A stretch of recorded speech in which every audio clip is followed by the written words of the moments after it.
This is Miss Melissa, the Bathtub Mermaid, and you're listening to Tales from the Tub. Welcome back to the Dog Days of Advent.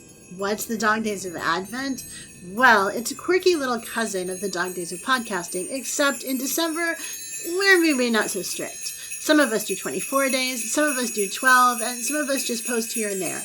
You can find the link to the Mondo feed with everyone's posts at dogdaysofpodcasting.com.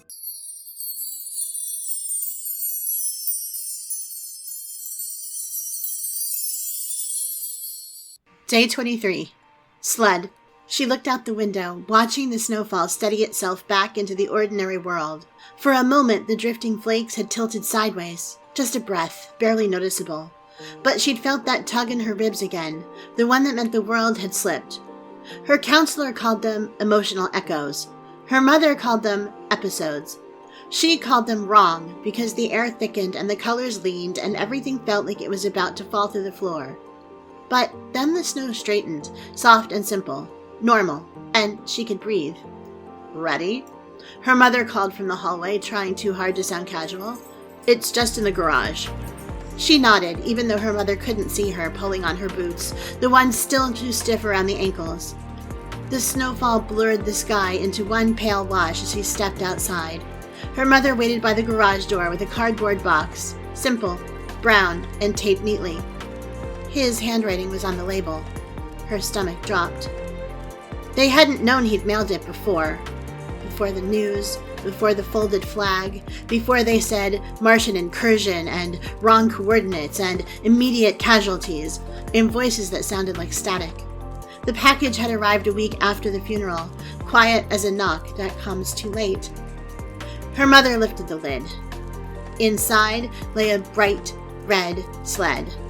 Not plastic, metal runners, old-fashioned. The kind she'd once pointed out in a catalog without thinking he'd notice. Her breath hitched. He got it. He did, her mother said softly. He wanted you to have it for winter break. The world leaned again, just slightly, and she steadied herself on the garage wall.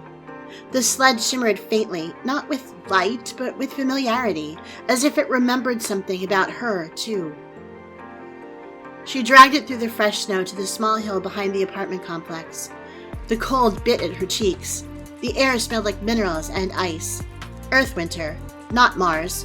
He'd always said he missed the winters most. She set the sled down, ran her glove over the wooden slats, felt her heartbeat double tap behind her ribs. Then she climbed on. The world tipped, not dangerously, not wrong, just sideways enough. Snowflakes bent in long silver arcs. The air thickened, sound muffled to a low hum. And suddenly she was sliding through something warmer than winter, something like memory made real. There he was, standing at the bottom of a different hill, wearing the old Star Navy parka with the missing zipper pull, waving her forward the way he used to when she was little. His smile was the same, one side higher than the other, like he wasn't quite sure he deserved to be happy. She didn't cry. She thought she might, but instead she laughed, breathless, surprised, because he looked solid, not dream thin, solid enough to catch her if she reached the bottom. The sled shot forward. The world blurred. The wind was sharp and sweet. She reached him. Before she could say anything, before she could ask how or why or if he was really here, he touched her cheek with a gloved hand and said gently, "You won't stay long, but you can visit whenever the hill feels right." No explanations. Just warmth. Just him. Then the snow shifted again. The slope changed beneath her, and the sled coasted back into the present with a soft hiss across the ground.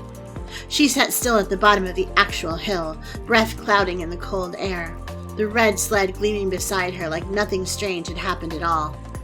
She touched the wood again, feeling the warmth fading but not gone. "Thanks, Dad," she said.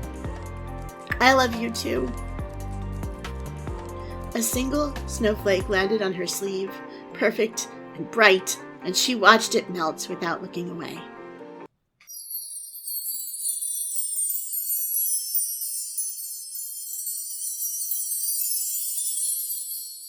Thanks for listening.